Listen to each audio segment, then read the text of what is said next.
आंतरिक बगीचा शांत था, औषधीय जड़ी बूटियों की सुगंध से भरा हुआ था और सूरज की रोशनी से गर्म था।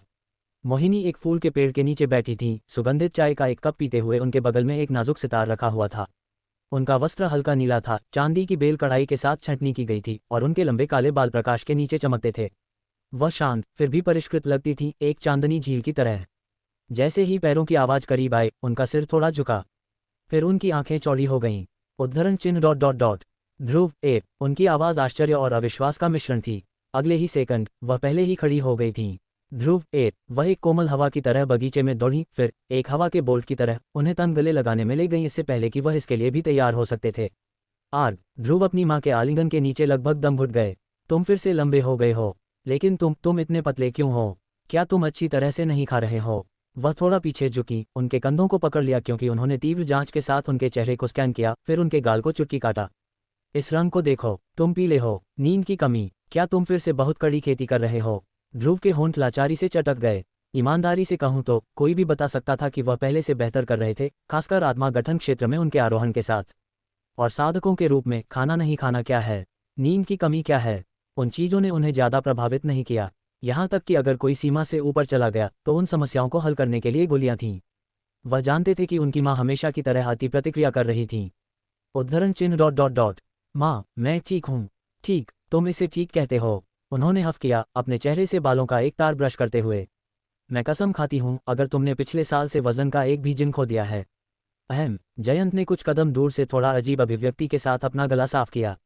बहन, शायद लड़के को सांस लेने दो। वह यहाँ तक सिर्फ मरने के लिए नहीं आया था। मोहिनी ने अनिश्चित रूप से जाने दिया, लेकिन जिहान के कंधे पर एक हाथ सुरक्षात्मक रूप से रखा क्योंकि वह मुड़ी, थोड़ा शर्माते हुए। ठीक ठीक, क्षमा करें, मैं बस हैरान थी, मैं उसकी उम्मीद नहीं कर रही थी। उन्होंने वापस जिहान को देखा। लेकिन मैं बहुत खुश हूं कि तुम आए हो। मैंने तुम्हें बहुत याद किया। मैंने तुम्हें भी याद किया, ध्रुव ने कहा, एक छोटी मुस्कान की पेशकश करते हुए। खैर, जयंत ने एक मुस्कान के साथ कहा, तुम्हारे भतीजे को तुमसे कुछ पूछना है। ओह। उन्होंने अपने बेटे की ओर अपना पूरा ध्यान वापस कर दिया, आंखें चमकती थीं। यह क्या है? ध्रुव ए। जो कुछ भी तुम्हें चाहिए, बस शब्द कहो। ध्रुव ने अपनी गर्दन के पीछे रगड़ा। मैं तुम्हें आमंत्रित करने आया हूं, उन्होंने कहा। मेरे जन्मदिन के लिए? मोहिनी झपकी ली, फिर उनकी आंखें समझ में चौड़ी हो गईं। तुम्हारा जन्मदिन? बेशक। उन्होंने अपने हाथों को एक साथ बांधा, उनके चेहरे को चमकाने वाला एक गर्वित चमक। मैं कैसे भूल सकती हूँ? चिंता मत करो ध्रुव, मैंने पहले ही तुम्हारे लिए 2 उपहार तैयार कर दिए हैं। एक इस साल के लिए और एक पिछले साल को याद करने के लिए भरने के लिए। उनकी आवाज़ उत्साह से लगभग उबल रही थी। तुम उन्हें प्यार करने जा रहे हो? मैं वादा करती हूँ, मैं उनमें से एक पर 1 साल से अधिक समय से काम कर रही हूँ। ये सिर्फ दुर्लभ नहीं है, ये तुम्हारे लिए बिल्कुल उपयुक्त है। तुम्हें वास्तव में इतनी दूर तक जाने की ज़रूरत नहीं थी। बकवास। उन्होंने तेजी से अपना हाथ हिलाया। ये तुम्हारा जन्मदिन है, मेरे बच्चे लड़के का जन्मदिन। तुम केवल एक बार इस उम्र को बदलते हो, और मैं किसी को भी यह कहने नहीं दूंगी कि मोहिनी कुल अपने पर प्यार करना नहीं जानता है। उद्धरण चिन्ह डॉट डॉट डॉट। बच्चा लड़का, ध्रुव ने बुदबुदाया, भयभीत होकर। वह पहले से ही 17 साल का हो रहा था, और बहुत से लोग उनके नाम के उल्लेख पर कांपेंगे। अभी भी अपनी माँ द्वारा एक बच्चा लड़का कहा जाना एक और तरह का दुख था। जयंत मदद नहीं कर सके, लेकिन हंस सकते थे, अपना सिर हिलाते हुए। बहन, बस बहुत हो गया। वह अब 5 साल का नहीं है, वह लगभग एक वयस्क है। एक आत्मा गठन क्षेत्र साधक, कम नहीं, और पहले ही सगाई हो चुकी है भी। हंसी तुरंत मर गई। मोहिनी जम गई, आंखें संकीर्ण हो गईं। सगाई? जयंत झपकी लिए। चुप्पी का एक बीट गुजर गया। अरे नहीं। उन्होंने तुरंत दूर देखा, अपनी चाय को थोड़ा बहुत जल्दी से पीते हुए और आंगन के किनारे पर खिलने वाले फूलों की प्रशंसा करने का नाटक करते हुए। मोहिनी अपने बेटे की ओर वापस मुड़ी, उनके कंधे पर उनकी पकड़ थोड़ी कड़ी हो गई। ध्रुव ए, उन्होंने धीरे से कहा। वह किस बारे में था? आपका मतलब मेरी सगाई होने के बारे में है? हाँ, खैर, हाँ, मेरी सगाई पिछले साल हुई थी। तुम क्या थे? उन्होंने एक शांत आवाज में कहा, पिच खतरनाक रूप से भी थी। हाँ, क्या पिता ने आपको सूचित नहीं किया? वह भ्रमित दिखाई दिए, अपना गाल खरोंचते हुए। उन्होंने नहीं किया, मोहिनी ने दांतों के माध्यम से फुफकार मारी। फिर उनकी निगाह बदल गई, क्रोध के लिए नहीं, बल्कि कुछ ठंडा और कहीं अधिक खतरनाक, मात्र अपमान। वह आदमी वास्तव में, वह मुझसे बात किए बिना भी कुछ इतना महत्वपूर्ण व्यवस्थित करने की हिम्मत करता है। मोहिनी के होंठ एक ठंडी, खतरनाक मुस्कान में घुमावदार थे, एक जो ध्रुव की रीढ़ की हड्डी से कांपता था। उसने वास्तव में इसके लिए पूछा था। उनकी आध्यात्मिक क्यूई थोड़ा बढ़ गई, आसपास की जड़ी बूटियां कांपती थीं, जैसे कि उनकी मालकिन के क्रोध को महसूस कर रही हों। माँ, इससे पहले कि ध्रुव कुछ और कह पाते, मोहिनी खड़ी हो गईं, उनकी आस्तीन एक कुरकुरा तस्वीर के साथ झिलमिलाहट करती थी क्योंकि वह अपनी एड़ी पर मुड़ी। मैं उसे मार डालूंगी। उस घोषणा के साथ वह प्रकाश नीले वस्त्रों की एक फ्लैश में हवा में ऊंची उड़ गई, हवा उनके पीछे उड़ गई। उनके बाल एक धूमकेतु की पूंछ की तरह फड़फड़ाते थे क्योंकि वह संपदा के पार उड़ गईं, दूर के मंडपों से परे गायब हो गईं। ध्रुव एक सेकंड के लिए जम गए। क्या उन्होंने वास्तव में बस कहा कि वह पिता को मारने जा रही थीं? वह नहीं समझते थे कि वह इतनी गुस्सा क्यों थीं। निश्चित रूप से उन्हें बताए बिना सगाई करना आदर्श नहीं था, लेकिन इसके ऊपर हत्या की धमकी देना। रुको, वास्तव में उनके रिश्ते को जानते हुए शायद मैं समझता हूँ। ध्रुव ने अपनी मंदिरों को रगड़ा। उनके माता पिता का रिश्ता सालों से पहले ही एक तंग रस्सी पर चल रहा था। उन्होंने सोचा था कि प्रिया की दाव अस्थि के मामले के आखिरकार हल होने के साथ उनके बीच तनाव फीका पड़ जाएगा, लेकिन इससे चीजें और खराब हो सकती हैं। उन्हें रोकने की जरूरत थी। वह अपनी एड़ी पर घूम गए और पत्थर के रास्ते से नीचे दौड़ गए। दादा बुजुर्ग, वह मुख्य हॉल में पहुंचे जहां वरुण अभी भी औषधीय चाय का एक कप का आनंद ले रहे थे, आराम में आह भरते हुए। आह ध्रुव, यह क्या है? वरुण ने पूछा, ये देखकर कि ध्रुव जल्दी में थे। हमें एक समस्या है, बूढ़े आदमी ने भौहें चढ़ाए, चाय कप को नीचे रखते हुए। किस तरह की समस्या? माँ चली गईं और कहा कि वह पिता को मारने जा रही हैं। वरुण झपकी लिए, फिर वह धीरे से खड़े हो गए। ओह प्रिय, क्या चीजें इस बिंदु तक बढ़ गईं? मुझे लगता है कि हमें वापस जाना चाहिए अभी। दादा बुजुर्ग ने अपनी दाढ़ी को सहलाया, फिर आह भरी। हाँ, हमें चाहिए। उन्होंने ध्रुव को देखा। खैर, तुम किसका इंतजार कर रहे हो? गार्डों को इकट्ठा करो, हम जहाज को तुरंत वापस ले जाएंगे, इससे पहले कि वह वहां पहले पहुंच जाएं। तुम बैठे हो, वह अपने बुजुर्गों से बात मत करो। जाओ जाओ। मोहिनीकुल में शांत दिन अचानक गति के एक झटके में बदल गया क्योंकि ध्रुव और दादा बुजुर्ग वरुण ने जल्दी से अपने एस्कॉर्ट को इकट्ठा किया। जो कुछ भी ध्रुव कुल में इंतजार कर रहा था, ये निश्चित रूप से शांत नहीं होने जा रहा था। उड़ने वाला जहाज अपनी पूरी गति के साथ आकाश को चीर रहा था, जैसे कि वह किसी युद्ध में जा रहा हो। हालांकि इसने केवल एक ही व्यक्ति को रोका था।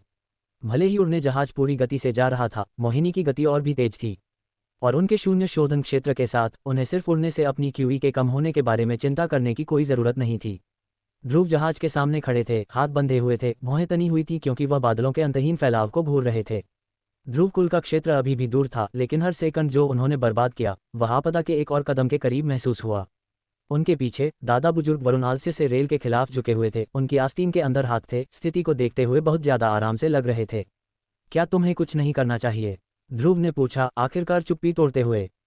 वरुण ने एक आंख खोली। मेरा मतलब है, क्या तुम्हें जाना और माँ को नहीं रोकना चाहिए? ध्रुव ने जारी रखा, वह पिता को मारने जा रही हैं।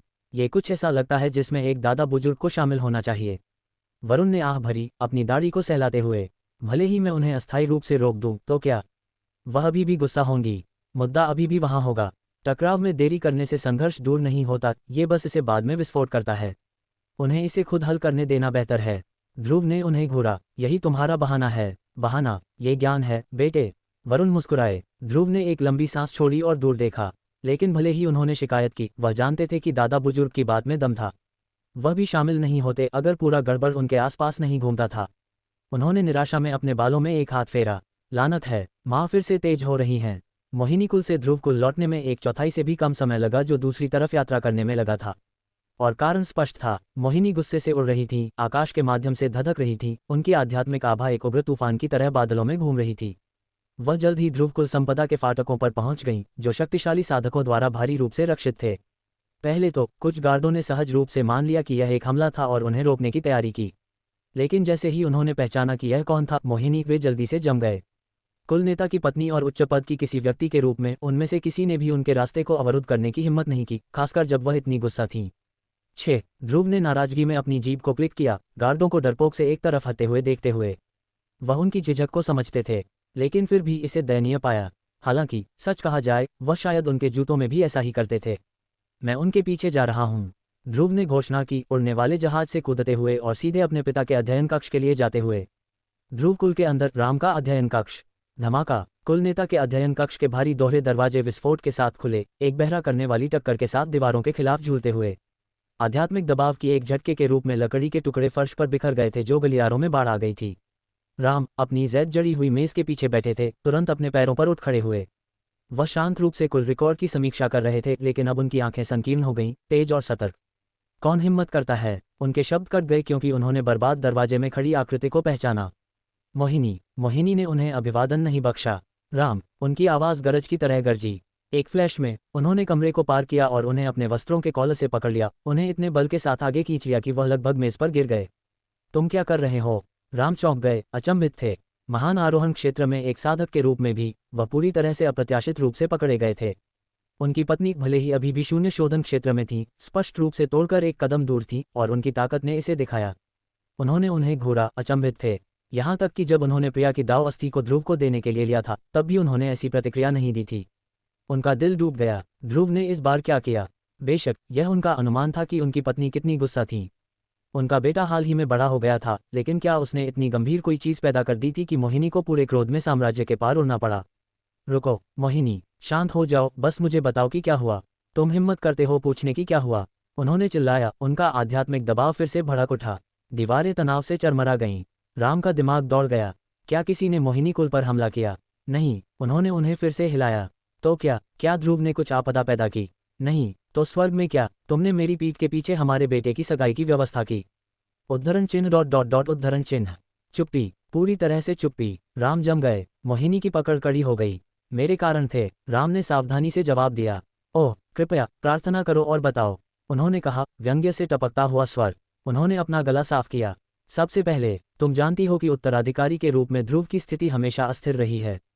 कई बुजुर्गों ने उससे सवाल किया है। चारू के साथ यह सगाई उसकी स्थिति को मजबूत करेगी और एक शक्तिशाली सहयोगी प्रदान करेगी। वह प्रतिभाशाली है और वह भविष्य में उसकी रक्षा करने में मदद कर सकती है। तो तुमने कुल के लिए शक्ति सुरक्षित करने के लिए एक राजनीतिक विवाह की व्यवस्था की। वह ठंडी मुस्कुराई। मूल रूप से तुम अपने बेटे को बेच रहे हो ताकि चारू कुल की मदद और उनकी प्रतिभा तुम्हारे कुल में शामिल हो जाए। समझ गई। तुम्हें कुछ नहीं मिला, राम आंतरिक रूप से चिल्लाए। लेकिन अब उस गुस्से को दिखाने से चीजें और खराब होंगी। मोहिनी, तुम ज्यादा सोच रही हो। हाँ, मुझे तुमसे सलाह करनी चाहिए थी, लेकिन तुम एकांत में थी और स्थिति जरूरी थी। और ध्रुव उम्र का है और शादी अगला स्वाभाविक कदम है। इसके अलावा चारू हमारे बेटे के लिए एक अच्छा मैच है। उन्होंने सोचा कि इससे उन्हें शांत किया जाएगा।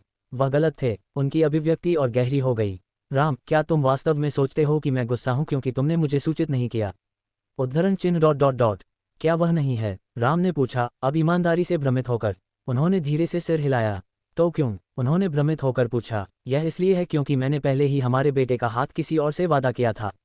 राम झपकी लिए। तुमने किससे वादा किया? किरण वुलेई से, मोहिनी ने जवाब दिया। राम और भी हैरान थे जब उन्होंने नाम सुना। तुम्हारा मतलब, तुम ध्रुव की शादी करवाने जा रही थीं? हाँ, प्रिया से। क्या? राम का सिर पागल की तरह घूम रहा था। क्या तुम मुझे बता रही हो कि मेरी पत्नी ने हमेशा प्रिया को ध्रुव की भविष्य की पत्नी के रूप में देखा था, लेकिन वह विश्वास नहीं कर सके? अगर ऐसा था तो उन्हें नहीं लगता था कि वह करती जो उन्होंने किया। बेशक वह जानते थे कि मोहिनी और किरण वुलेई पुराने दोस्त थे और शायद ऐसा वादा किया होगा, लेकिन अगर उनका वास्तव में उस वादे को रखने का इरादा था, तो वह ऐसा क्यों करेंगी? भले ही प्रिया बच गईं, ये बहुत अच्छी तरह से उन्हें मार सकता था अगर हमेशा के लिए अपंग नहीं छोड़ा जाता तो। कोई भी अपनी भविष्य की बहू के साथ ऐसी बात नहीं करेगा। राम विश्वास से परे हैरान थे। तुम ध्रुव की शादी प्रिया से करवाने जा रही थीं? मोहिनी ने अपनी बाहें मोड़ लीं। हाँ। उनकी आंखें संकीर्ण हो गईं। फिर तुमने उनकी दाव अस्थि क्यों ली? उन्होंने मांग की। उनकी आवाज़ कम लेकिन क्रोध से कांप रही थी। क्या तुम जानती हो कि उसने उनके साथ क्या किया होगा? वह उनकी खेती को अपंग कर सकता था, उनके जीवन को बर्बाद कर सकता था, वह उन्हें मार सकता था। मोहिनी की आंखें ठंडी रोशनी से भड़क उठीं। वह कभी नहीं होता। उनका लहजा फम था, बहुत फम। राम का गुस्सा भड़क उठा। और तुम इतनी पक्का क्यों हो? उनके पास फीनिक्स का शरीर है। मोहिनी ने तस्वीर खींची। भले ही मैं उनकी दाव अस्थि ले लूं, वह पुनर्जीवित होंगी। सिर्फ उनका मांस और खून नहीं, बल्कि उनका वास्तविक दाव आधार। कमरा स्तब्ध चुप्पी में गिर गया।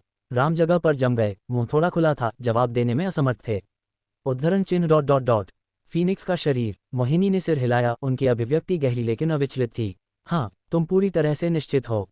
मैंने खुद इसे देखा था, उन्होंने कहा, आगे बढ़ते हुए। उनका शरीर एक दर पर ठीक हो गया जो कोई मानव मेल नहीं खा सकता था। उनके मेरमिडियन फिर से जुड़ गए। उनका मूल सुधार हुआ। ये सिर्फ सिद्धांत नहीं है, मैंने इसकी पुष्टि की। राम ने धीरे से अपनी मुट्ठी भींच ली। नकल सफ़ेद हो गए। तुम कितनी देर से यह जानती हो? जब से वह पैदा हुई थीं, जन्म हुआ था। मोहिनी की आंखें कुछ गहरे के साथ झिलमिलाहट करती थीं, पश्चाताप, शायद अपराधबोध भी, लेकिन उनकी आवाज़ नहीं कांपी। किरण वुलेई ने मुझे बताया था। वापस जब प्रिया अभी भी एक बच्ची थी, उन्होंने मुझे रहस्य सौंपा, और जब मैंने उनकी चोटों का इलाज किया, तब मैंने खुद इसकी पुष्टि की। यह उस समय फीका था, लेकिन अचूक था। मैंने इसे एक से अधिक बार खिलते देखा है। राम की अभिव्यक्ति गंभीर हो गई। फीनिक्स का शरीर, अतुलनीय पुनर्योजी क्षमता का एक पौराणिक संविधान, 10,000 वर्षों में भी दुर्लभ। अधिकांश लोग सिर्फ ऐसी वंश की एक बूंद प्राप्त करने के लिए मार देंगे। अब उन्हें एहसास हुआ कि प्रिया क्यों बच गईं। वह अब और भी मजबूत क्यों थीं। लेकिन फिर भी, तुमने उनके जीवन के साथ जुए खेला, उन्होंने ठंडक से कहा। मैंने जोखिम की गणना की। तुमने भगवान की भूमिका निभाई, मोहिनी। नहीं, उन्होंने जवाबी कार्रवाई की, आंखें संकीर्ण हो गईं। मैंने एक बलिदान दिया, हमारे बेटे के लिए। वह वहाँ था। चुप्पी फिर से गिर गई। उनके बीच की हवा तनाव के साथ चटक गई। फर्श अभी भी टूटे हुए दरवाजे के टुकड़ों से भरा हुआ था और टूटी हुई चुप्पी अब पति और पत्नी के बीच एक ब्लेड की तरह लटक गई। तुमने एक बलिदान दिया। राम की आवाज़ फिर से कम हो गई, खतरनाक रूप से ठंडी। वह बलिदान नहीं है मोहिनी, वह चोरी है, वह क्रूरता है। मैंने जोखिम की गणना की। उन्होंने मेज पर अपनी हथेली को पटका, कमरे के माध्यम से एक झटके भेजते हुए। तुम किसी और के दर्द की गणना नहीं करते हो। भले ही वह बच गई, भले ही वह एक अमर फीनिक्स के रूप में पुनर्जन्म ले, ये तुम्हें अपने बेटे की खेती प्रतिभा को बढ़ाने के लिए सिर्फ उनकी दावस्ती को छीनने का अधिकार नहीं देता है। मोहिनी की अभिव्यक्ति कठोर हो गई। तुम सोचते हो कि मैंने इसके लिए किया, उसकी खेती प्रतिभा को बढ़ाने के लिए? उनकी आध्यात्मिक दबाव तेजी से भड़क उठा। दीवारें करहा गईं, किताबें अलमारियों से गिर गईं। तुम बेवकूफ़ कमबख्त, मैं उसे मजबूत बनाने के लिए सिर्फ क्यों करूंगी? उन्होंने उनकी ओर इशारा किया, आंखें क्रोध से जल रही थीं। भले ही ध्रुव की कोई खेती नहीं होती, भले ही वह अपन पैदा होता, क्या तुम वास्तव में सोचते हो कि मैं उसे पीड़ित होने दूंगी? तुम्हारे और मेरे माता पिता के रूप में ध्रुवकुल के पीछे उसे इस दुनिया में किसी भी चीज़ की कमी नहीं होगी। राम डगमगाए, उनका मुंह खुला, लेकिन कोई शब्द नहीं आए। वह उस पर विश्वास करना चाहते थे, और जिस तरह से उन्होंने इसे कहा, कोई झिझक नहीं थी, कोई धोखा नहीं था। उनका गुस्सा एक माँ का गुस्सा था, एक षड्यंत्रकारी नहीं। उद्धरण चिन्ह ... तो क्यों? उन्होंने पूछा, अब शांत होकर। प्रिया की दाव अस्थि क्यों ले ली? इसे ध्रुव में क्यों डाला? मोहिनी के होंठ कांप गए। उनकी मुट्ठी धीरे से खुल गई। उनकी आभा नर्म हो गई। एक पल के लिए उन्होंने बात नहीं की। फिर उन्होंने एक लंबी आह भरी। उद्धरण चिन्ह ... क्योंकि यह उनके जीवन को बचाने का एकमात्र तरीका था। राम का दिल रुक गया। उनकी आंखें चौड़ी हो गईं। क्या? मोहिनी ने उन्हें देखा, अब थकी हुई थी, गुस्सा नहीं। मैंने उसे मजबूत बनाने के लिए नहीं किया। मैंने यह इसलिए किया क्योंकि अगर मैंने नहीं किया होता, ध्रुव मर जाते। उनकी आवाज़ कांप गई, बस एक बार स्थिरता फिर से हासिल करने से पहले। उन्होंने बहुत कड़ी खेती की थी, बहुत लापरवाही से। वह अभी भी युवा थे, उनका आधार अस्थिर था, और एक दिन वह क्यों विचलन में चले गए। मोहिनी की आवाज़ कम हो गई क्योंकि उन्होंने याद को याद किया। उनके मेरमिडियन टूट गए, उनका खेती मूल ढह गया। वह दर्द में थे, मुश्किल से सांस ले रहे थे, उनकी आत्मा विघटन के कगार पर थी। मैंने सभी को बुलाया, सबसे अच्छे कीमियागर, शाही राजधानी के शीर्ष चिकित्सक। मैंने उन्हें हर गोली, हर अमृत दिया, लेकिन कुछ भी काम नहीं किया। उनकी आंखें बंद हो गईं। बहुत देर हो चुकी थी। उनकी हालत पहले ही एक टर्मिनल स्टेज में प्रवेश कर चुकी थी। कोई गोली या इलाज उन्हें बहाल नहीं कर सकता था। वह दूर फिसल रहे थे। उनकी आवाज़ एक फुसफुसाहट में गिर गई। और फिर शाही चिकित्सकों में से एक ने कुछ कहा, कुछ हताश था, कुछ जो वे सामान्य रूप से सुझाव देने की हिम्मत नहीं करते थे। उन्होंने राम को सीधे देखा। काश उनके पास एक दाव अस्थि होती, चिकित्सक ने कहा। वह पतन को स्थिर कर सकता था, ठीक होने के लिए समय खरीद सकता था, शायद यहाँ तक कि जो खो गया था उसे पुनर्निर्माण कर सकता था। उन्होंने गहरी सांस ली, और इसलिए मैंने वही किया जो मैंने किया। राम एक कदम पीछे हटे। उन्होंने पहले कभी यह नहीं सुना था। किसी ने कभी नहीं कहा था कि ध्रुव मर रहा था, और इसलिए तुमने प्रिया को चुना। वह अकेली थी, फीनिक्स के शरीर और एक स्वाभाविक रूप से गठित दाव अस्थि के साथ पैदा हुई एक बच्ची। ये भाग्य था, लेकिन ये लेना तुम्हारा नहीं था। मुझे पता है, उन्होंने चिल्लाया, और उनकी आवाज़ आखिरकार टूट गई। मुझे पता है कि मैंने क्या किया। मैं इसके बारे में हर दिन सोचती हूँ। उनके पैर थोड़ा कांप गए, लेकिन वह गिरे नहीं। मैंने कुछ अक्षम्य किया, लेकिन मैं इसे फिर से करूँगी, हजारों बार, अगर इसका मतलब मेरे बेटे के जीवन को बचाना था। इसके अलावा वह वैसे भी उनकी पत्नी होने जा रही थी, इसलिए यह उनकी जिम्मेदारी भी थी। राम ने उन्हें घूरा, अब क्रोध के साथ नहीं, लेकिन कुछ गहरे के साथ, संघर्षरत, फटा हुआ, खोखला। उनके बीच फिर से एक चुप्पी लटक गई, इस बार क्रोध के साथ नहीं, बल्कि दुख के साथ भारी। उन विकल्पों के लिए जो कभी पूर्ववत नहीं किए जा सकते थे। और एक सत्य इतना दर्दनाक है कि कभी जोर से नहीं बोला जा सकता था। राम जानते थे कि सच्चाई जानने के बाद वह उन्हें पूरी तरह से दोष नहीं दे सकते थे। जहां तक उस दौरान वह कहाँ थे, वह अच्छी तरह से जानते थे। येली कुल के साथ संघर्ष के दौरान था, जिन्होंने उन्हें चुनौती दी थी और उजाड़ स्वर्ग साम्राज्य पर अपना वर्चस्व जताना चाहते थे। जब मोहिनी द्वारा प्रिया से दाव अस्थि लेने की खबर उनके कानों तक पहुंची, तब वह उनसे निपटने में व्यस्त थे, और उन्होंने इससे निपटने के लिए तुरंत कार्रवाई की। तब तक दाव अस्थि पहले ही प्रिया से दूर ले जाई जा चुकी थी, और उन्हें यह जानने के लिए किसी अन्य सबूत की जरूरत नहीं थी कि जो उन्होंने सुना वह सच था। उनकी पत्नी ने ध्रुव की खेती प्रतिभा को बढ़ाने के लिए प्रिया से दाव अस्थि ली है। ये सोचकर कि प्रिया का जीवन खतरे में होगा, और यह नहीं जानते हुए कि उनकी पत्नी क्या कर सकती हैं, उन्होंने प्रिया को कुल से निर्वासित कर दिया। बेशक उन्होंने कई रक्षकों को भेजा था और गुप्त रूप से उनकी मदद करना जारी रखा था। दूसरी ओर मोहिनी ने भी प्रिया को वापस लाने के लिए लोगों को भेजा था, लेकिन उन्हें राम ने भेजे गए लोगों ने अवरुद्ध कर दिया था। राम का मानना था कि मोहिनी अभी भी प्रिया को प्राप्त करने की कोशिश कर रही थी, जिसने केवल उनके विश्वास को मजबूत किया कि उन्होंने सही फैसला लिया है। अगर प्रिया ध्रुवकुल में रुकी होती जबकि मोहिनी वहां थी तो उनका मानना था कि वह खतरे में होंगी। शायद अगर वह अधिक भरोसेमंद होते और इतना बेवकूफ़ फैसला नहीं लिया होता तो वे गलतफहमी मौजूद नहीं होती। शायद प्रिया के साथ संघर्ष भी मौजूद नहीं होता। आखिरकार ईमानदारी से कहा जाए तो दावोस्ती लिए जाने की तुलना में प्रिया को त्याग दिए जाने के बारे में अधिक चोट पहुंची लगती थी। राम अडिग खड़े थे। मोहिनी की आवाज़ अभी भी उनके कानों में गूंज रही थी, कठोर, चटकती हुई, फिर भी एक असहनीय कमजोरी के साथ लिप्त। गर्वित महिला जिसे वह एक बार दोषरहित और फर्म के रूप में जानते थे अभी उनके सामने उलझ गई थी, एक कीमियागर के रूप में नहीं, एक मात्र सत्ता के रूप में नहीं, बल्कि एक माँ के रूप में। उनकी मुट्ठी धीरे से खुल गई, फिर से कस गई। उनका दिल अनगिनत लड़ाइयों के माध्यम से जाली एक किला अब अपराधबोध के साथ टूट गया। क्या मैं बहुत जल्दबाजी में था? तब जब उन्होंने सुना था कि मोहिनी ने क्या किया था, वह पूछने के लिए नहीं रुके थे कि क्यों। उन्होंने एक स्पष्टीकरण की मांग नहीं की थी। उन्होंने सबसे बुरा मान लिया था। यह मान लिया था कि उन्होंने कई अन्य लोगों की तरह शक्ति की खोज में ठंडा और महत्वाकांक्षी हो गया था, कि उन्होंने अपने बेटे की प्रतिभा को स्वर तक बढ़ाने के लिए प्रिया का बलिदान किया था। तो उन्होंने कार्रवाई की। जल्द ही उन्होंने भी उन्हें एक ही फरमान के साथ कुल से निष्कासित कर दिया था, भले ही वह स्थिति को समझाने की कोशिश कर रही थी। उन्होंने सोचा कि उनके पास बहाने सुनने का समय नहीं था, क्योंकि लीकुल ने सबसे मजबूत कुल के रूप में ध्रुवकुल को पदच्युत करने के अपने प्रयास को नहीं रोका था। लेकिन अब उन्हें एहसास हुआ वह बहुत व्यस्त थे, लीकुल के खिलाफ लड़ाई में बहुत लीन थे। उस संघर्ष ने वह सब कुछ खत्म कर दिया जो उनके पास था, यहाँ तक कि उनका भरोसा भी, यहाँ तक कि उनका परिवार भी। उनकी जबड़े कस गई क्योंकि यादें एक ज्वार की लहर की तरह उमड़ पड़ीं।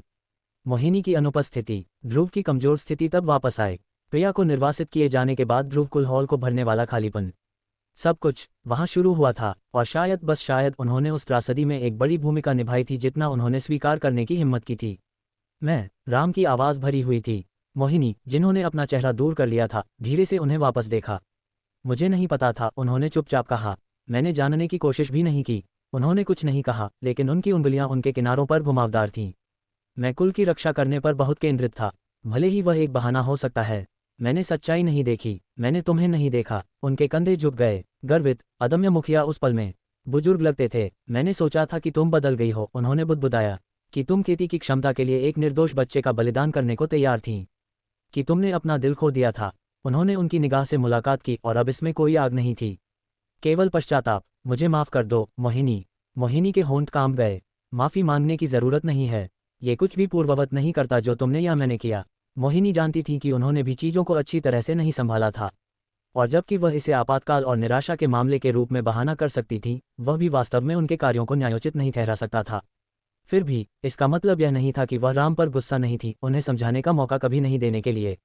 हालांकि सच कहा जाए तो उन्होंने भी समझाने की कोशिश नहीं की थी। उस दिन के बाद वह पूरी तरह से वापस ले गई थी, चुप्पी में उनके बीच दूरी बनाए रखती थी। इसके अलावा उन्होंने प्रिया को निष्कासित कर दिया था, किसी ऐसे व्यक्ति को जिसे मोहिनी का मानना था कि उन्हें किसी और से अधिक उनकी माफ़ी और उनके स्पष्टीकरण की ज़रूरत थी। उन्होंने यहाँ तक कि लड़की को वापस लाने के लिए लोगों को भेजा था, केवल उनके लिए राम के अपने लोगों द्वारा अवरुद्ध होना था। उसने केवल उनके बीच दरार को गहरा किया था। तो अब क्या? राम ने अजीब ढंग से पूछा। ध्रुव पहले ही चारू से सगाई कर चुका है, और प्रिया, उन्हें बहती चंद्रमा पंथ ने दूर कर दिया है। हम ये भी नहीं जानते कि क्या हमें उन्हें फिर से देखने को मिलेगा। उद्धरण चिन्ह ... उद्धरण चिन्ह। मोहिनी चुप रहीं। उन्होंने सुना था कि जब वह एकांत में थी तो क्या हुआ था कि टुकड़े और लगभग क्रोध में विस्फोट हो गया था। प्रिया, वह लड़की जिसे वह इन सभी वर्षों से खोजने की कोशिश कर रही थी, जब वह अभी भी खेती कर रही थी तब फिर से प्रकट हुई थी। केवल फिर से गायब होने के लिए। जब वह बाहर थी तो उन्हें उनकी पहुंच से बहुत दूर ले जाया गया था। ऐसा महसूस हुआ जैसे स्वर्ग उनका मजाक उड़ा रहा था और उनके साथ खेल रहा था। जिस चीज़ ने उन्हें शांत किया था वह उनके बेटे की हालिया उपलब्धियों के बारे में सुनना था। कैसे ध्रुव, एक बार कुल की बीमार निराशा, अब पूरे उजाड़ स्वर्ग साम्राज्य में सबसे चर्चित प्रतिभा बन गए थे। बेशक उन्होंने माना कि अफवाहें हमेशा की तरह अतिशयोक्तिपूर्ण थीं, लेकिन फिर भी वह खुश थीं। और उससे भी अधिक, उन्होंने सुना था कि प्रिया ने खुद को जोखिम में डाल दिया था ताकि ध्रुव की रक्षा की जा सके जब वह बुरी तरह से घायल थे और दुश्मनों से घिरे हुए थे। शायद, बस शायद, वादा जो उन्होंने एक बार अपने पुराने दोस्त से किया था अभी भी पूरा हो सकता था। कम से कम वही था जो उन्होंने सोचा था। किरण बुले द्वारा उन्हें दूर ले जाया गया है, ये जानने से पहले एकमात्र चीज़ जिसका उल्लेख नहीं किया गया था वह ये था कि ध्रुव पहले ही सगाई कर चुका था, जो पहले से ही पुरानी खबर है और कुछ ऐसा है जो अधिकांश ने पहले ही सुना है। वैसे भी राम ने एक उचित बिंदु बनाया। इस पर काम करने का कोई मतलब नहीं था। सगाई पहले ही हो चुकी थी और प्रिया बहुत दूर थी। तुम सही हो, मोहिनी ने बुदबुदाया। मैं बस परेशान थी। मैंने पहले ही हमारे बेटे के लिए एक दुल्हन चुनी थी और यह वैसा नहीं हुआ जैसा मैंने योजना बनाई थी। राम ने राहत की एक शांत सांस ली। बस तभी माँ, पिताजी, ध्रुव फटे दरवाजों के माध्यम से फट गए, थोड़ा सांस से बाहर थे। उनकी आंखें दोनों के बीच तेजी से बढ़ीं। उनके आश्चर्य के लिए उनके पिता अभी भी जिंदा थे और उनकी माँ पहले से अधिक शांत लगती थीं। तो तुम दोनों ने आखिरकार चीज़ों को हल कर लिया? उन्होंने पूछा, सिर झुकाकर। हम बाद में बात करेंगे। मोहिनी ने मानसिक पारेषण के माध्यम से राम को संदेश भेजा। उन्होंने एक फीका सिर हिलाया। हाँ, बेशक, ये वैसे भी बस एक छोटी गलतफहमी थी। उन्होंने एक फीकी मुस्कान के साथ जोर से कहा, छोटी, मेरी गधा, कुछ ऐसा जो 7 साल तक चला था, परिवार को अलग कर दिया। और वह बस एक छोटी सी गलतफहमी है। फिर भी, जो कुछ भी हो, अगर इसका मतलब था कि उन्होंने आखिरकार चीज़ों को ठीक कर दिया था, तो वह शिकायत नहीं करेंगे। तो तुम्हारी सगाई चारुकुल की बेटी से हो गई है? मोहिनी ने पूछा। ध्रुव ने सिर हिलाया। मुझे आश्चर्य है कि वह कैसी हैं। क्या वह मेरे कीमती बेटे के लिए भी उपयुक्त हैं? उनका कोई अधिनायकवादी व्यक्तित्व नहीं है, ठीक है। वह पत्नी के रूप में अच्छा नहीं होगा। हाँ, ठीक है। ध्रुव और राम दोनों ने लगभग उनकी टिप्पणी पर अपनी आंखें घुमाईं। अहम, तो इसके बारे में क्या है? राम ने बीच बीच में कहा। चारू ध्रुव कुल संपदा में हैं। तुम उनसे मिलने और उन्हें जानने के लिए इस समय का उपयोग कर सकते हो। ध्रुव का जन्मदिन केवल कुछ ही दिनों में है, आखिरकार उस समय का उपयोग अपनी बहू को थोड़ा जानने के लिए क्यों न करें? मोहिनी ने सहमति में सिर हिलाया। उनकी आंखें जिज्ञासा के साथ चमक उठीं। तो चलो मेरी बहू से मिलने चलते हैं। जैसे ही वे ध्रुव कुल संपदा के घुमावदार गलियारों से गुजर रहे थे, मोहिनी कभी कभी अपने बेटे को बगल में देखती थीं। उन्हें अब तक उन्हें वास्तव में देखने का मौका नहीं मिला था। वह कितने लंबे हो गए थे, उनकी आभा कितनी शांत और आत्मविश्वासी हो गई थी। उन्हें एक ही साल में इतना बदलने की उम्मीद नहीं थी। फिर उन्होंने पूछना शुरू कर दिया कि वह कैसे थे और स्वर्ग तलवार पंथ में क्या था। खैर, उनसे केवल शिकायतें थीं। मोहिनी के फिर से बोलने से पहले उनके बीच एक छोटी चुप्पी गुजर गई, इस बार और अधिक धीरे से। ध्रुव, वह थोड़ा उनकी ओर मुड़े। तुम्हें पक्का पता है कि तुम ठीक हो? मेरा मतलब है, वास्तव में ठीक। उनकी चिंता इस तथ्य से उत्पन्न हुई कि ध्रुव ने दाव अस्थि को बाहर निकाल दिया था और इसे प्रिया को वापस कर दिया था। भले ही उन्होंने उन्हें अपने पहले आलिंगन के दौरान स्कैन किया था, तब कुछ भी गलत नहीं देखा था। वह अभी भी चिंतित थीं। वह अपनी पटरियों में रुक गईं, उन्हें भी रुकने के लिए मजबूर किया। उनका हाथ उनकी बांह पर आया, आंखें मात्र चिंता से भरी हुई थीं। तुम हमारे लिए सिर्फ एक बहादुर चेहरा नहीं लगा रहे हो, है ना? तुम्हारे मिर्मिडियन, तुम्हारा शरीर, कोई दर्द नहीं है, कोई छिपा हुआ झटका नहीं है। एक पल के लिए ध्रुव ने जवाब नहीं दिया। वह समझते थे कि उनकी माँ क्यों पूछ रही थी। कुछ भी गलत नहीं है। अगर कुछ होता तो मैंने कुछ कहा होता और इसे तुरंत ठीक करवा लिया होता। ध्रुव ने आत्मविश्वास से जवाब दिया। मोहिनी ने एक धीमी सांस छोड़ी। यह अच्छा है। वह वास्तव में अच्छा है। उन्होंने दूर देखा, अपनी आंखों में हल्की चमक छिपाते हुए। वे कुछ और सेकंड के लिए चले गए, इससे पहले कि वे एक खूबसूरती से नक्काशीदार लकड़ी के दरवाजे के सामने पहुंचे जो ठंड जैसे पैटर्न के साथ सजाया गया था, नाजुक और सुंदर। ध्रुव ने अपना हाथ उठाया और 2 बार खटखटाया। कौन? श्वेता की ठंडी आवाज गूंज उठी। मैं, ध्रुव ने घमंड से जवाब दिया। उद्धरण चिन्ह डॉट डॉट डॉट उद्धरण चिन्ह। एक हल्का सा विराम था। अंदर आओ, मोहिनी ने खुद को रचित किया, अपने वस्त्रों को चिकन करते हुए और अपनी सामान्य सुंदर मुस्कान बहाल करते हुए। जैसे ही दरवाजा चरमरा गया, ध्रुव एक आकस्मिक हवा के साथ अंदर कदम रखे। उनके पीछे हाथ थे, जैसे कि वह जगह के मालिक थे। मोहिनी ने बारीकी से पीछा किया। एक महान मात्र सत्ता की कृपा हर कदम के साथ वापस आ रही थी। श्वेता खिड़की से बैठी थी, अपने लिए एक कप चाय डाल रही थी। उन्होंने ऊपर देखा, भौहें पहले ही उठ गई थीं। तुम क्या कर रहे हो? उनके शब्द जम गए जिस पल उनकी आंखें उनके पीछे की महिला पर उतरीं। उद्धरण चिन्ह डॉट डॉट डॉट। माँ, उनका चाय कप ट्रे के खिलाफ चटक गया क्योंकि वह अचानक खड़ी हो गईं, आंखें अविश्वास में चौड़ी थीं। एक झपकी में उन्होंने कमरे को पार किया और खुद को मोहिनी के हाथों में फेंक दिया। उनकी शालीनता भंगुर बर्फ की तरह टूट गई। तुम यहाँ क्यों हो? किसी ने मुझे कुछ नहीं बताया। उनकी आवाज़ खुशी और शिकायत के मिश्रण के साथ टूट गई क्योंकि उन्होंने अपनी माँ को कसकर गले लगाया। मोहिनी की मुस्कान नर्म हो गई। उन्होंने धीरे से श्वेता की पीठ को सहलाया। मूर्ख लड़की, क्या मुझे अपनी बेटी को देखने आने से पहले एक संदेश भेजना चाहिए? लेकिन तुम कभी मोहिनी कुल संपदा नहीं छोड़ती। श्वेता ने अपने कंधे में बुदबुदाया। मैंने नहीं सोचा था कि मैं तुम्हें इस तरह देखूंगी। बहुत समय हो गया है, मोहिनी ने जवाब दिया, धीरे से वापस खींचने से पहले कुछ और क्षणों के लिए अपनी बेटी को पकड़ कर रखा। मुझे तुम्हें देखने दो। तुम अधिक सुंदर हो गई हो। और पतली, क्या तुम अच्छी तरह से खा रही हो? श्वेता के जवाब देने से पहले कमरे के दूसरी तरफ से एक नर्म सरसराहट आई। चारू अपनी कुर्सी पर खड़ी थीं। उनकी मुद्रा सीधी लेकिन कठोर थी। उनके हाथ उनकी आस्तीन के किनारे को कसकर पकड़े हुए थे। उन्होंने गहराई से झुकाव किया जिस पल मोहिनी की निगाह उनसे और बदल गई। नमस्ते मैडम मोहिनी, मेरा नाम चारुकुल की चारू है।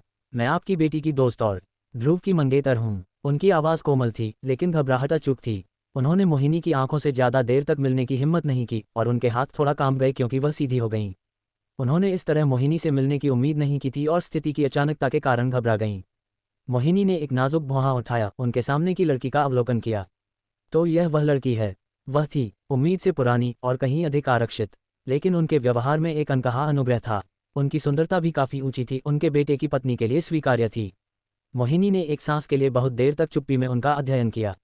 चारू ने उस चुप्पी का वजन अपनी गर्दन के ऊपर तैयार एक तलवार की तरह महसूस किया। आखिरकार, मैं देखती हूँ, मोहिनी ने धीरे से कहा, उनके होंठों को घुमावदार करते हुए एक छोटी मुस्कान थी। तो तुम वह हो। चारू और भी सीधी हो गईं, एक ब्लेड की तरह कठोर थीं। आओ, मोहिनी ने हल्के से इशारा किया, मुझे तुम में एक उचित नजर आने दो। चारू हिचकिचाई, ध्रुव को देखते हुए जैसे कि मदद मांग रही हों। उन्होंने बस मुस्कुराया और अपनी बाहें मोड़ लीं। आगे बढ़ो, वह काटेगी नहीं। शायद। चारू ने आज्ञाकारी रूप से आगे बढ़ाया, मोहिनी के सामने कुछ फीट पर रुक गईं। मातसत्ता की निगाह उनके ऊपर घूम गई, मुद्रा, आध्यात्मिक क्यूई, आंखें, यहाँ तक कि वह खुद को कैसे ले जाती थी, उसका मूल्यांकन करते हुए। फिर उन्होंने धीरे से सिर हिलाया। तुम्हारे अच्छे शिष्टाचार हैं, उन्होंने कहा, और मैं बता सकती हूँ कि तुम्हें बुनियादी बातों में ठीक से प्रशिक्षित किया गया है। यह एक अच्छी शुरुआत है। चारू ने एक सांस छोड़ी जिसे उन्हें एहसास नहीं हुआ था कि वह पकड़े हुए थीं। फिर वह श्वेता की ओर वापस मुड़ी और अपनी बेटी के हाथों को फिर से लिया। मैं अगले कुछ दिनों के लिए आसपास रहूंगी। ध्रुव का जन्मदिन लगभग यहाँ है। आखिरकार मोहिनी चाय की मेज से बैठ गईं, श्वेता और चारू को उनके साथ शामिल होने के लिए सुंदरता से गति देते हुए। श्वेता बिना किसी झिझक के उनके बगल में बैठी, उनकी आंखों में गर्मी अभी भी उनके आलिंगन से टिकी हुई थी। लेकिन चारू फिर से हिचकिचाई। उन्होंने ध्यान से खुद को मोहिनी से पार तकिया पर नीचे उतार दिया। पीठ एक ब्लेड की तरह सीधी थी, हाथ उनकी गोद में विनम्रता से भींचे हुए थे। मोहिनी ने उनमें से सभी के लिए चाय डाली, उनकी हर आंदोलन सुंदर और द्रव थी। तुम्हें इतना तनावग्रस्त होने की जरूरत नहीं है, सुश्री चारू, उन्होंने धीरे से कहा, चारू को एक फीकी मुस्कान के साथ एक कप की पेशकश करते हुए। आखिरकार तुम मेरी बहू हो, कृपया आरामदायक हो जाओ। चारू ने जल्दी से अपना सिर झुका लिया। धन्यवाद मैडम मोहिनी। मोहिनी ने जारी रखने से पहले चाय की एक घूंट ली। मैंने अपनी बेटी से तुम्हारे बारे में थोड़ा सुना है, मोहिनी ने कहा, उनकी निगाह सोच समझकर चारू पर टिकी हुई थी। लेकिन मैंने कभी कल्पना नहीं की थी कि तुम ध्रुव से सगाई करोगी। उन्होंने एक नर्म हंसी छोड़ी, फिर जारी रखा, ध्रुव थोड़ा सा संभालने वाला हो सकता है, हाँ, लेकिन वह एक अच्छा बच्चा है, गहरे नीचे। चारू नहीं जानती थी कि मोहिनी गंभीर थी या नहीं जब उन्होंने वे शब्द कहे। लेकिन माताओं के लिए उनका बच्चा हमेशा अच्छा होगा, चाहे वे कुछ भी करें। उन्होंने गर्मजोशी से बात की, उनके स्वर में स्नेह और परेशानी दोनों के साथ लिप्त था, जैसे कि एक ही बार में दर्जनों यादें याद कर रही हों। जैसे ही उन्होंने बराबर माप में अपने बेटे की प्रशंसा करना और चिढ़ाना जारी रखा, ध्रुव की अभिव्यक्ति धीरे धीरे दृश्यरूप में बदल गई। ठीक है, मैं जा रहा हूँ, उन्होंने आलस्य से खिंचाव किया। यहाँ बैठने और मेरी जीवन कहानी सुनने की जरूरत नहीं है। जवाब का इंतजार किए बिना वह मुड़े और कमरे से बाहर निकल गए। जब मैं चला जाऊं तो मुझे बहुत शर्मिंदा न करने की कोशिश करो। मोहिनी ने एक मनोरंजक मुस्कान के साथ अपना सिर हिलाया, फिर चारू की ओर वापस मुड़ी। अब हम कहाँ थे? अपने प्रशिक्षण कक्ष में कुछ घंटों की खेती के बाद ध्रुव एक धीमी गरज के साथ खड़े हो गए, अपनी आस्तीन से धूल झाड़ते हुए। उनकी तलवार उनके बगल में जमीन में घुसी हुई थी, थोड़ा कंपन कर रही थी, उसका किनारा अभी भी अस्वीकृति के साथ फीका पड़ रहा था। उद्धरण चिन्ह ... अभी भी अच्छा नहीं है। उन्होंने भौहें चढ़ा लीं, आंखें संकीर्ण हो गईं क्योंकि उन्होंने हवा में लंबे निशान को देखा जहां वह एक बार फिर से भाग्य विच्छेद प्रहार करने में विफल रहे थे। वह इसे महसूस कर सकते थे, बस उनकी समझ के किनारे पर, लेकिन यह हर बार दूर फिसल गया जब उन्होंने इसके लिए पहुंचा, जैसे कि धूप के नीचे धुंध गायब हो रही हो। वह अभ्यास जारी रखना पसंद करते, लेकिन उनके क्यूई की खपत अधिक होने के कारण लगभग कम हो गई थी, भले ही प्रयास विफल रहा था। 6 उन्होंने तलवार पकड़ी और उसे एक साफ गति में म्यान में बंद कर दिया। उनका मूड खट्टा था, उनके विचार उलझे हुए थे। एक आकस्मिक कदम के साथ वह एक बार फिर से अपनी बहन के क्वार्टर की ओर जाते हुए पास के चलने वाले मार्ग पर कूद गए। जैसे ही वह पास आए, हंसी की नर्म गूंज सुंदर दरवाजों के पीछे से बाहर निकल गई। उनके कदम धीमे हो गए। वह उनकी मां हंस रही थीं। वे किस बारे में बात कर रहे हैं? अब उत्सुक, ध्रुव ने एक छोटे से चरमरा कर दरवाजा धकेल दिया। अंदर दृश्य ने उन्हें रुकने के लिए मजबूर कर दिया। मोहिनी चाय की मेज पर आराम से बैठी थी, उनकी मुद्रा सुंदर लेकिन आरामदेह थी, उनके चेहरे पर एक कोमल मुस्कान थी। उनके बगल में चारू मुस्कुरा रही थीं और अपनी मां से बातें कर रही थीं। वे बहुत आरामदायक लगते थे, बहुत परिचित, जैसे कि वे एक दूसरे को वर्षों से जानते थे। उन्होंने पलकें झपकाईं। यहाँ क्या हुआ? दोनों महिलाएं उन्हें देखने के लिए मुड़ीं। ध्रुव, तुम वापस आ गए। मोहिनी ने गर्मजोशी से अभिवादन किया, आकस्मिक रूप से अपना पंख हिलाते हुए। आओ हमारे साथ शामिल हो। मेरी बहू और मैं बस एक प्यारी बातचीत कर रहे थे। बहू? ध्रुव को यह अजीब लगा, बस इससे पहले उनकी मां चारू से उनकी सगाई के बारे में गुस्सा थी और अब वह आकस्मिक रूप से उन्हें ये कह रही थी। वह धीरे से अंदर कदम रखे, थोड़ा संदिग्ध था। उनकी निगाह दोनों महिलाओं के बीच चमकी। तुम दोनों करीबी लगते हो। चारू ने अपने कान के पीछे बालों का एक तार घुमाया, उनका स्वर हल्का था। तुम्हारी माँ ने बस मुझे कुछ कहानियां बताईं जब तुम छोटे थे। उनका चेहरा तुरंत काला हो गया। क्या तुम इसे भी सुनना चाहती हो, रोने वाली बच्ची? चारू ने लगभग हंसते हुए कहा। क्या? उनकी अभिव्यक्ति और खराब हो गई। उन्होंने अपना सिर मोहिनी की ओर झुका दिया। माँ, मोहिनी ने बस अपनी चाय पी, पूरी तरह से रचित थीं। क्या? उन्होंने पूछा, एक नाजुक भौं उठाते हुए। क्या ये सच नहीं है? चारू ने अपने मुंह को दोनों हाथों से ढक लिया, उनके कंधे चुपचाप हंसी से कांप रहे थे। ऐसा मत करो, जैसे तुम हर बार नहीं रोते थे जब तुम उस समय लड़ाई में पड़ जाते थे। मोहिनी ने सुचारू रूप से जारी रखा। छे छे, मुझे मेरा पुराना बच्चा कितना याद आता है। ध्रुव ने अपनी मुट्ठी भींच ली, कान लाल हो गए थे। यह एक समय था जिसे वह याद नहीं करना चाहते थे, जब वह बोले थे और दूसरों द्वारा धमकाया जाता था। कई लोग उनसे ईर्ष्या करते थे, कुल नेता के बेटे के रूप में उनकी स्थिति से ईर्ष्या करते थे, लेकिन उसी समय वे उनकी तथाकथित मामूली प्रतिभा के लिए उन्हें नीचा दिखाते थे। तो उन्होंने उन्हें बहिष्कृत कर दिया और क्रूर बातें कहीं। उनका उपनाम रोने वाली बच्ची था, क्योंकि वह हर छोटी सी चीज के लिए रोते थे। खैर, वह केवल कुछ और वर्षों तक चला था, जब तक वे आंसू बहाने वाले नहीं थे। जिन लोगों ने उनका मजाक उड़ाया था, उन्होंने अब उन्हें आंख में देखने की हिम्मत नहीं की। लेकिन ये सच था, एक समय था जब वह हर मार के बाद रोते थे। एक काला इतिहास जिसे वह मिटाना चाहेंगे। मोहिनी ने एक नर्म आह भरी, भले ही उनकी आंखों में गर्मी का निशान था। जब वह इतनी तेजी से बड़ा हुआ तो मैं खुश और दुखी थी। उनकी आवाज़ कम थी, लगभग उदासी थी। छे, मेरे पास कोई विकल्प नहीं था, ध्रुव ने बुदबुदाया। अगर मैंने नहीं किया होता तो लोग सोचते कि मैं धमकाना आसान था। चारू ने उन्हें देखा, उनकी निगाह अब नर्म थी। उन्होंने हमेशा उन्हें एक छोटे से व्यक्ति के रूप में जाना था, कोई ऐसा जो एक छोटे से शिकायत को भी फिसलने नहीं देगा। लेकिन अब वह समझ सकती थी कि क्यों।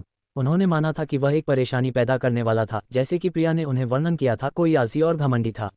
लेकिन जितना अधिक वह उन्हें जानती थी, उतना ही वह समझती थी। प्रतिभा के बिना और कड़ी मेहनत के साथ प्रतिबंधित कौन कड़वा नहीं होगा। कुछ भी प्राप्त किए बिना कड़ी मेहनत क्यों करें? अपनी सगाई से पहले यही सब था जो उन्होंने उनका देखा था। उसके बाद सब कुछ बदल गया। 1 साल से भी कम समय में उन्होंने अपनी प्रतिष्ठा को पलट दिया था, कचरे से युवा पीढ़ी की शीर्ष प्रतिभा तक जाते हुए। अगर मोहिनी ने यह नहीं समझाया होता कि वह तब दूसरों की तरह ठीक से क्यूई को अवशोषित नहीं कर सकते थे, तो वह भी विश्वास करती कि वह शुरुआत से ही अपनी ताकत छिपा रहे थे, जैसे कि कई अन्य मानते हैं। लेकिन नहीं, वह वास्तव में कमजोर थे। और अब वह शीर्ष कुलों और पंथों को भी चौकस करने के लिए पर्याप्त शक्तिशाली थे। वह मुश्किल से विश्वास कर सकती थी कि उन्होंने एक बार उनसे श्रेष्ठ महसूस किया था। अब भले ही उनकी सगाई उनके माता पिता को चुप कराने के लिए एक केवल व्यवस्था थी, उनका परिवार कसकर चिपकने वाला था। वही रिश्तेदार जिन्होंने एक बार उन्हें मूर्ख और पागल कहा था, अब उन्हें हर कीमत पर ध्रुव को पकड़े रहने का आग्रह किया, उन्हें अन्य लड़कियों से दूर रखने के लिए। उनके बीच एक पल की शांति बस गई।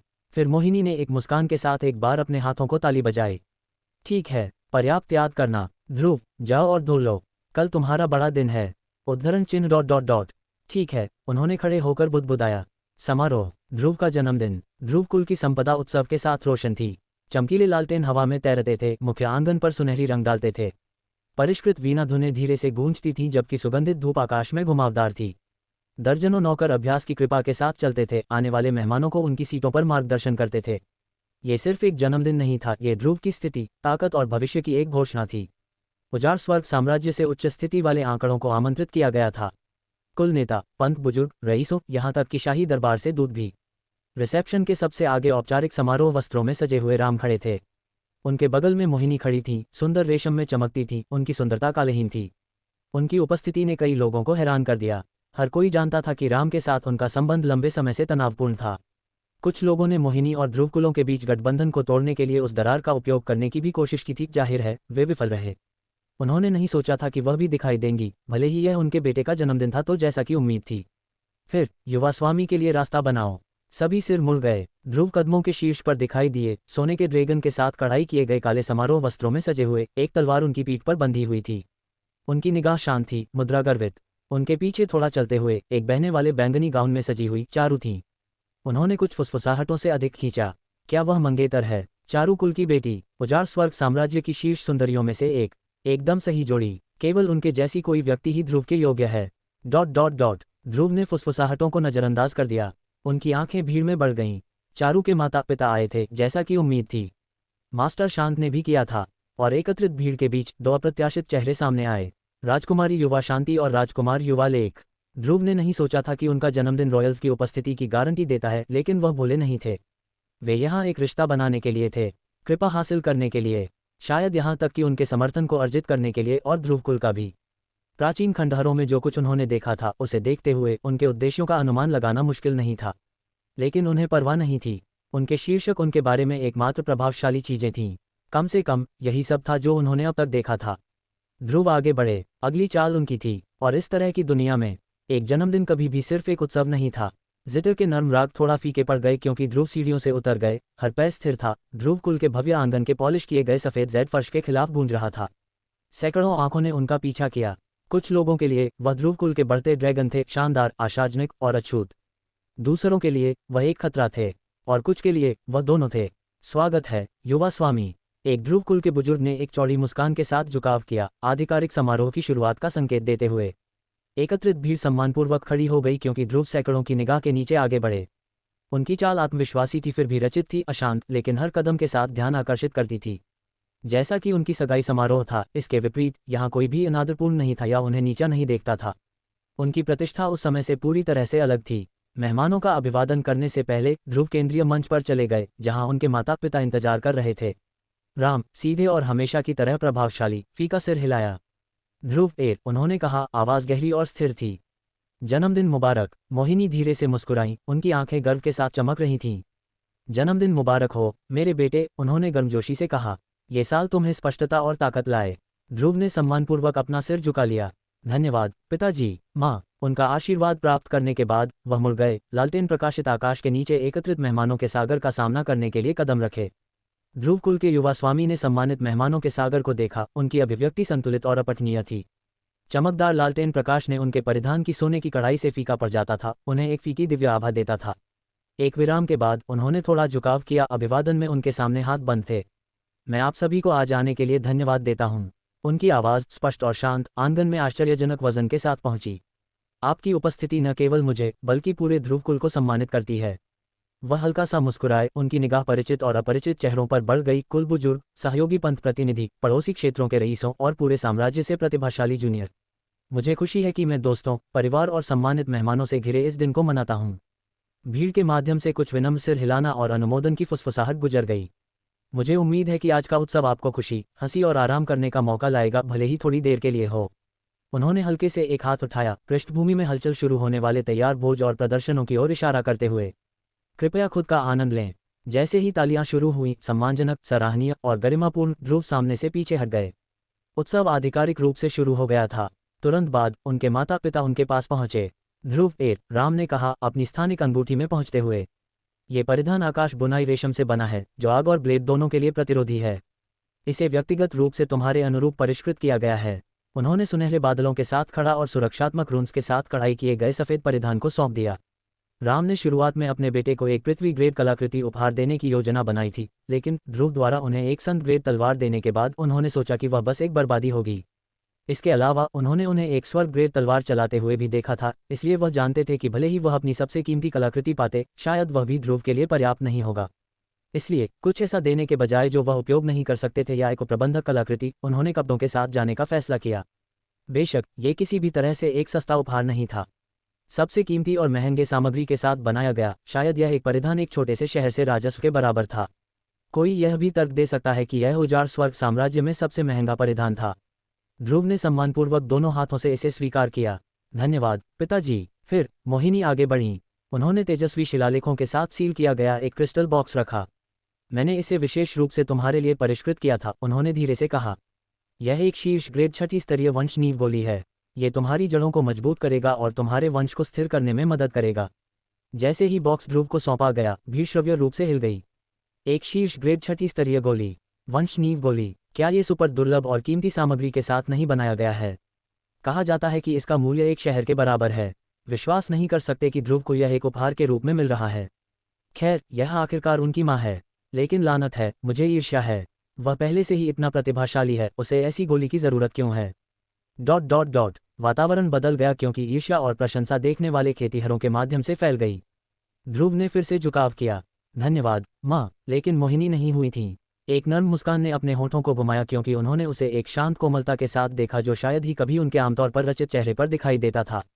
नहीं, उन्होंने कहा। उनकी आवाज़ कम थी लेकिन पास के लोगों को सुनने के लिए पर्याप्त स्पष्ट थी। वह पिछले साल के लिए था। उन्होंने फिर से अपना हाथ उठाया और उनकी आस्तीन के भीतर से क्रिम्सन चंदन की लकड़ी से बना एक पतला लाक्वेड केस निकला। जटिल चांदी जड़ना इसकी सतह को सजाया गया था। एक बढ़ते फीनिक्स और कुंडलित ड्रैगन का आकार बनाया गया था, कुलीनता और नियति के प्रतीक। ये, उन्होंने जारी रखा, इस साल के लिए तुम्हारा उपहार है। उन्होंने धीरे से केस खोला, एक परिष्कृत गहरे जेड हेयरपिन का खुलासा किया जो साफ सुंदरता और अचूक शिल्प कौशल के साथ आकार दिया गया था। सोने के पतले बैंड बहने वाले बादलों के आकार में इसकी लंबाई के चारों ओर पता लगाते थे और एक छोटा खून लाल रत्न शीर्ष के पास एम्बेडेड था, पिघले हुए आग की एक बूंद की तरह, शानदार और स्थिर। एक आदमी खेती के मार्ग पर चलता है, मोहिनी ने कहा अपने हाथों से हेयरपिन उठाते हुए, लेकिन यह उपस्थिति और गरिमा है जो दुनिया को उन्हें स्वीकार करती है इससे पहले कि वह अपनी तलवार खींचता है। वह करीब आ गईं, उनकी पतली उंगलियां अपने बेटे के बालों के एक ढीले तार को ब्रश करते हुए, इससे पहले कि धीरे से हेयरपिन को अपनी हथेली में रख दें। ये लड़ाई के लिए नहीं है एक खजाना, उन्होंने धीरे से कहा, लेकिन ये तुम्हारी माँ और तुम्हारे कुल की इच्छा को तारांकन वह करता है। इसे युद्ध में नहीं, बल्कि जब तुम्हें खुद के रूप में दुनिया के सामने खड़ा होना चाहिए तो इसे पहनो। उनकी आवाज़ शायद ही एक फुसफुसाहट में नर्म हो गई, केवल उनके लिए थी। तुम्हें याद दिलाने के लिए कि तुम कितनी दूर तक उठते हो। तुम अभी भी मेरे बेटे हो।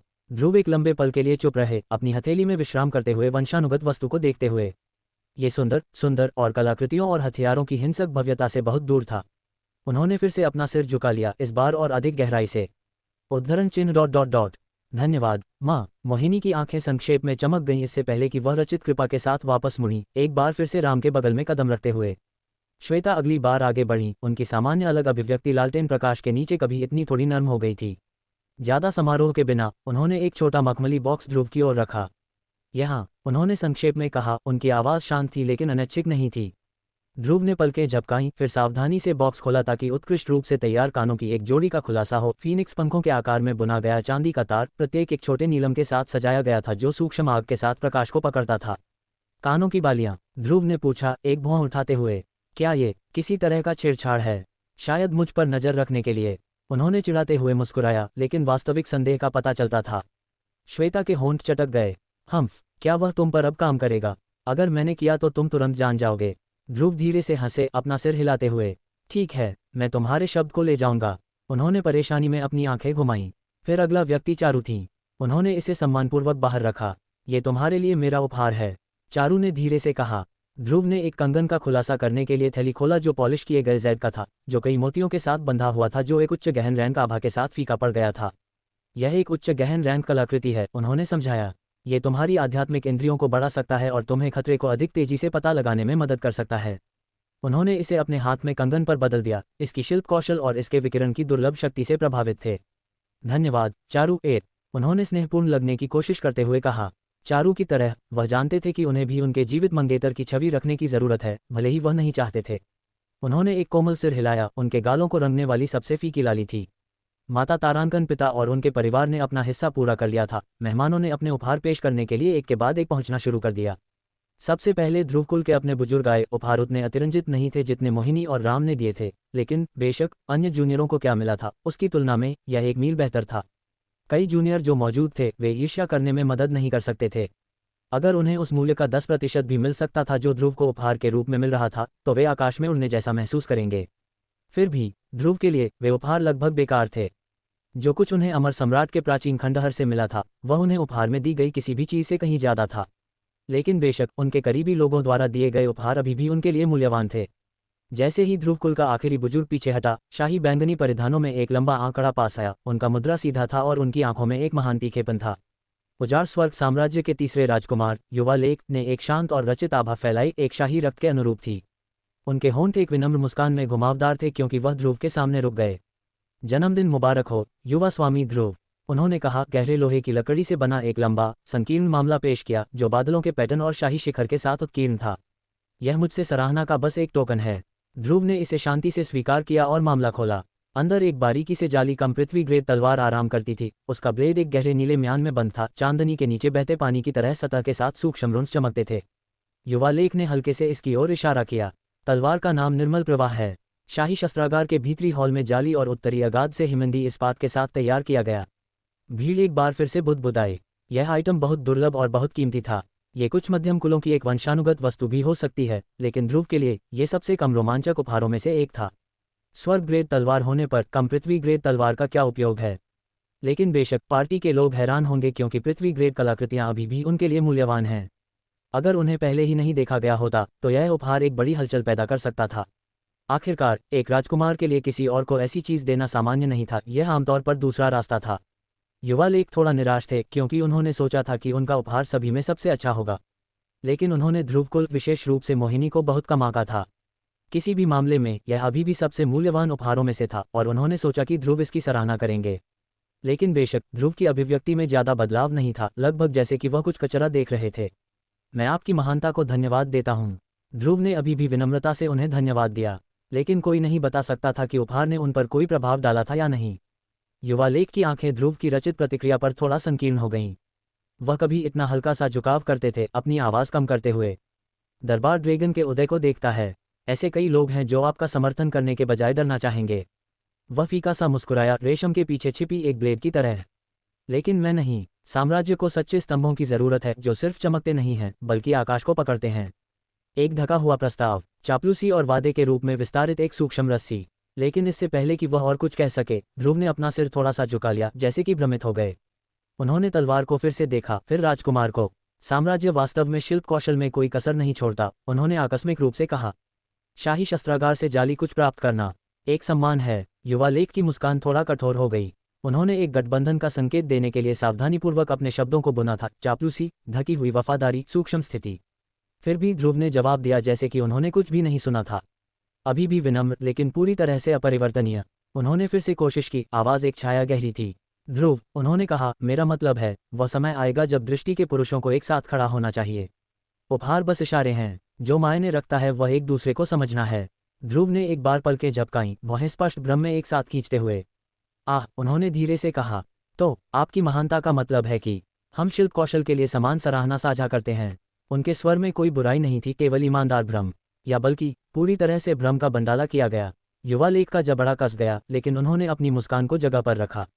भीड़ ने ज्यादा ध्यान नहीं दिया, लेकिन राजकुमार के लिए ये स्पष्ट था, ये लड़का उनका मजाक उड़ा रहा था, विनम्रता से, सावधानीपूर्वक, लेकिन अचूक रूप से। उद्धरण चिन्ह ... ठीक है, युवा लेक ने एक विराम के बाद कहा, ये तुम्हारी अच्छी सेवा कर सकता है।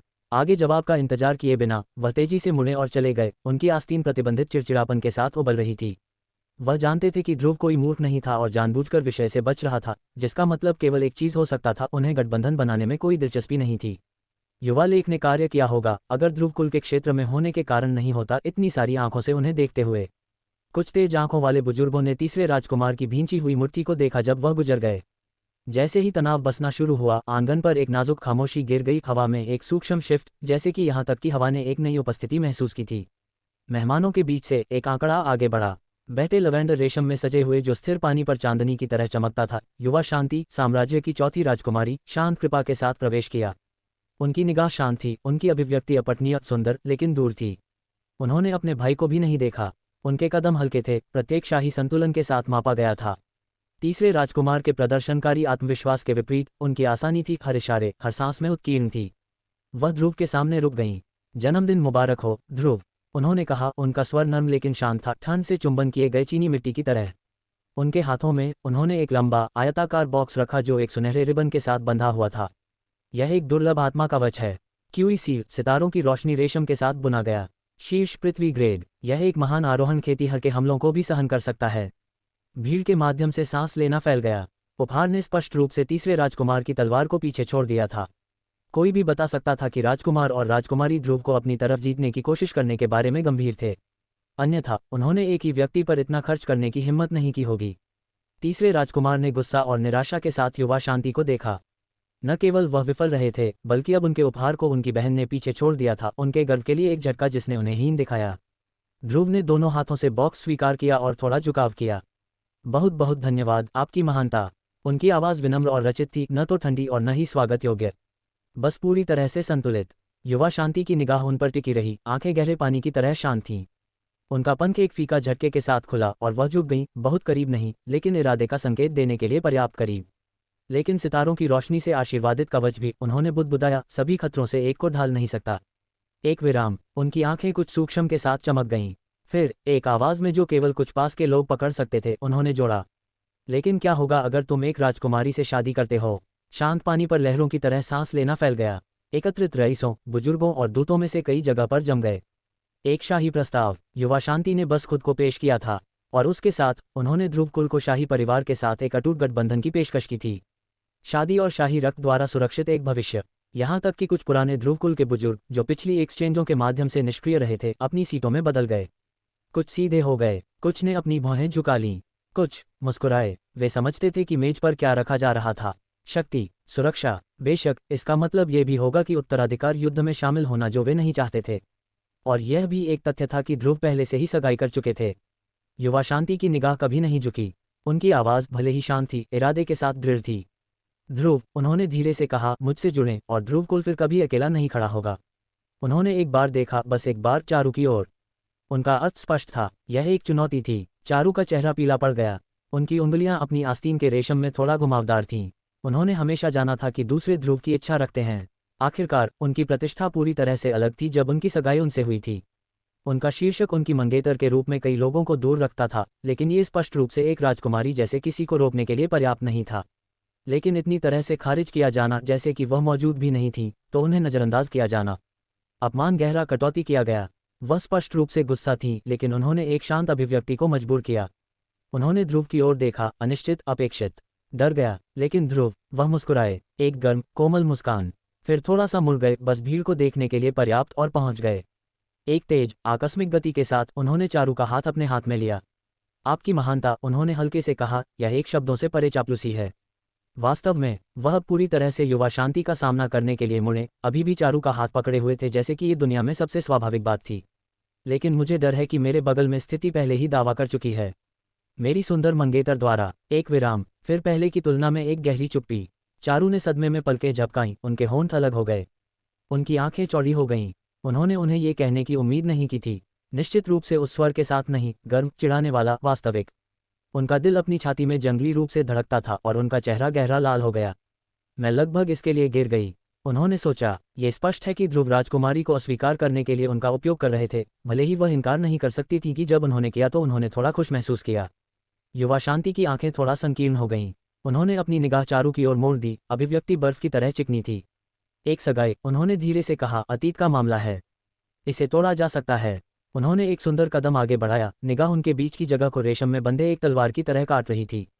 मैं स्नेह या सुंदरता से अधिक की पेशकश करता हूँ, कुछ ऐसा जो कोई अन्य लड़की नहीं कर सकती। वह स्पष्ट रूप से सिंहासन का सुझाव दे रही थी। तुम्हें इस पर गंभीरता से विचार करना चाहिए, युवा स्वामी ध्रुव, और मुझे एक उचित जवाब दें। और उसके साथ वह मुड़ गईं। कोई नाटकीयता नहीं, कोई लंबे समय तक टिकी निगाहें नहीं। वह बस चली गईं, कांपने वाली घास के एक क्षेत्र के माध्यम से चांदनी की तरह बहती थी, शाही दरबार में वापस गायब हो गईं।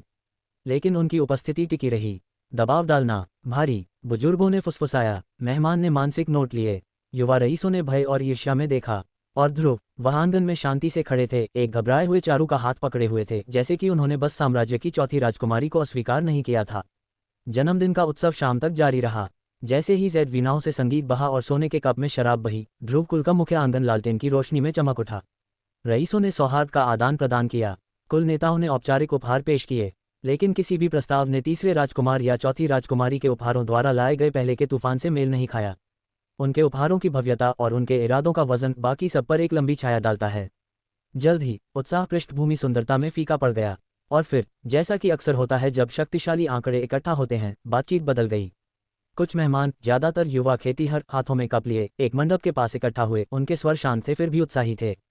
क्या तुम जानते थे, ड्रैगन और फीनिक्स रैंकिंग अगले साल आयोजित की जाएगी? साम्राज्य ने पहले ही तैयारी शुरू कर दी है। बेशक ये 25 साल से कम उम्र के किसी भी व्यक्ति के लिए सबसे भव्य मंच है। पंत प्रतिभा, शाही वंशज, दुष्ट खेतीहर, हर कोई वहां महिमा के लिए लड़ता है। ये सिर्फ महिमा के बारे में नहीं है। दोनों रैंकिंग से शीर्ष 10 को सम्राट से उदार पुरस्कार मिलते हैं। मैंने सुना है कि इस साल पुरस्कार और भी महान होंगे। उस विजेता का उल्लेख नहीं करना जो वर्षों तक साम्राज्य की बात होगी। उनकी प्रसिद्धि पत्थर में सेट हो जाएगी। लेकिन क्या विजेता पहले से ही तय नहीं है? उन्होंने ध्रुव की ओर देखा, सबसे कम उम्र में आत्मा गठन क्षेत्र तक पहुंचने वाला, और वह जिसे कई लोग विरासत परीक्षण का सच्चा विजेता मानते थे, अगर उन्होंने इसे खुद के लिए दावा करने के लिए चुना होता।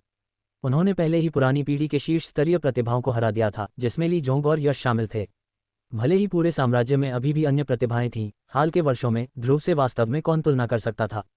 खैर, कौन जानता है, अभी भी 1 साल बाकी है, बीच में बहुत कुछ बदल सकता है। हाँ, व्यक्तिगत रूप से मुझे अभी भी विश्वास है कि उनकी बड़ी बहन अधिक मजबूत है। और इसके अलावा आप कभी नहीं जानते कि किस तरह का काला घोड़ा दिखाई दे सकता है।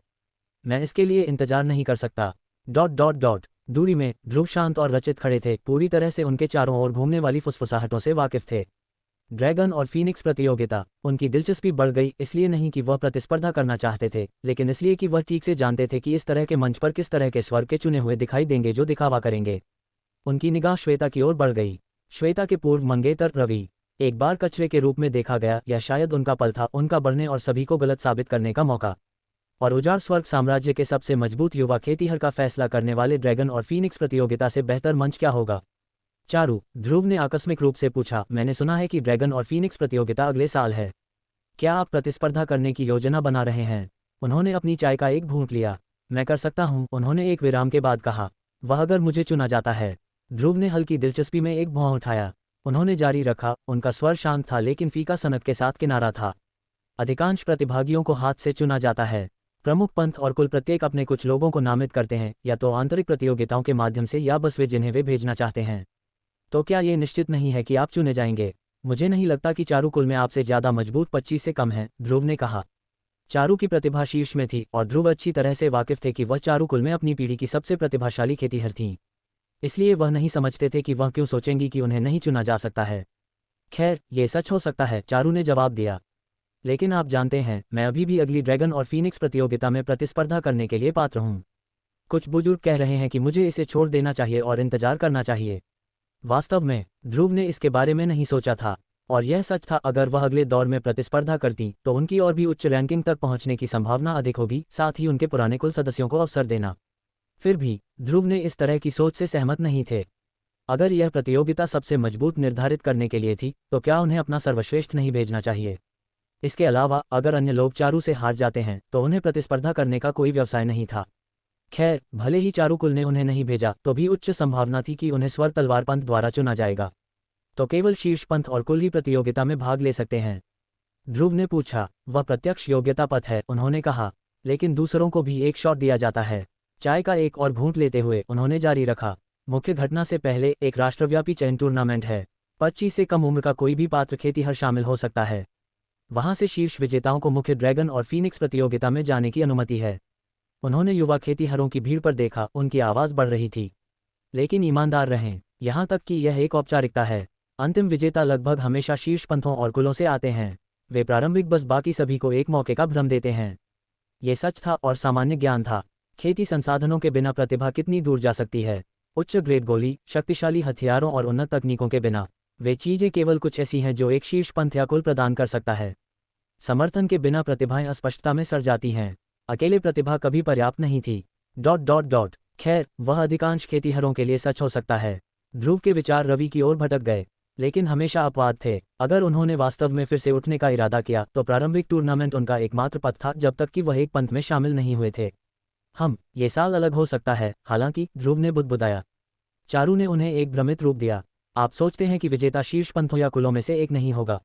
कौन जानता है, ध्रुव ने आकस्मिक रूप से जवाब दिया। पीएफ, तुम किसे मूर्ख बना रहे हो? और यहाँ मैंने सोचा था कि तुम गर्व से घोषणा करोगे, मेरे अलावा कोई भी विजेता होने के योग्य नहीं है। चारू ने अतिरंजित भड़कन के साथ अपनी आवाज़ की नकल की। ध्रुव थोड़ा सा झुकाव करते थे, स्पष्ट रूप से चिड़चिड़ाया हुआ था। मैं उस तरह से आवाज़ नहीं करता। ही, जरूर जरूर, चारू हंसती थीं। उत्सव धीरे धीरे कम हो गया क्योंकि चांद मखमली आकाश में ऊंचा चढ़ गया। मेहमानों ने अपना विदाई किया। हवा, जो एक बार संगीत और जीवंत बातचीत से भरी थी, अब केवल रात की हवा में झूलते लालटेन की नर्म सरसराहट ले जाती थी। परिचारकों ने खाली कप इकट्ठा करते हुए और रेशम के कुशन को फिर से मोड़ते हुए घूमना शुरू कर दिया। नौकरों ने लालटेन को एक के बाद एक बुझा दिया, अंधेरे को धीरे धीरे ध्रुव कुल के आंगन की भव्यता को वापस लेने दिया। ध्रुव, हर दायित्व को पूरा करने के बाद मुख्य हॉल से चुपचाप फिसल गए। उनके कदम अशांत थे क्योंकि उन्होंने एक कोबलस्टोन पथ के नीचे अपना रास्ता बनाया जो ध्रुव कुल के भीतरी बगीचे के माध्यम से घुमावदार था। चांदनी ने अपने बाएं ओर कोई तालाब से बंद कर दिया और रात में खिलने वाले चमेली की फीकी सुगंध गर्मी की हवा में टिकी रही। वह एक पुराने मैग्नोलिया पेड़ के नीचे रुक गए। पत्तियों ने अपने चेहरे पर धब्बेदार छायाएं डाली क्योंकि उन्होंने अपने सिर को पीछे झुका दिया, सितारों से भरे आकाश को देखते हुए। एक और साल वह लंबे समय तक स्थिर खड़े रहे। हवा हल्के से अपने परिधानों के खिलाफ ब्रश करती थी। उन्हें पृथ्वी से अपनी यादें मिलने के बाद केवल 1 साल से भी कम समय हुआ था और कई चीजें बदल गई थीं। प्रणाली, मेजबान जानकारी, मेजबान ध्रुव, आयु 17, खेती क्षेत्र आत्मा गठन प्रारंभिक, संविधान सर्वोच्च दावास्थी, मार्शल आर्ट्स, नौछाया बहने वाला प्रकाश तलवार अधिक महारत, अनंत बहने वाला पानी तलवार लघु महारत।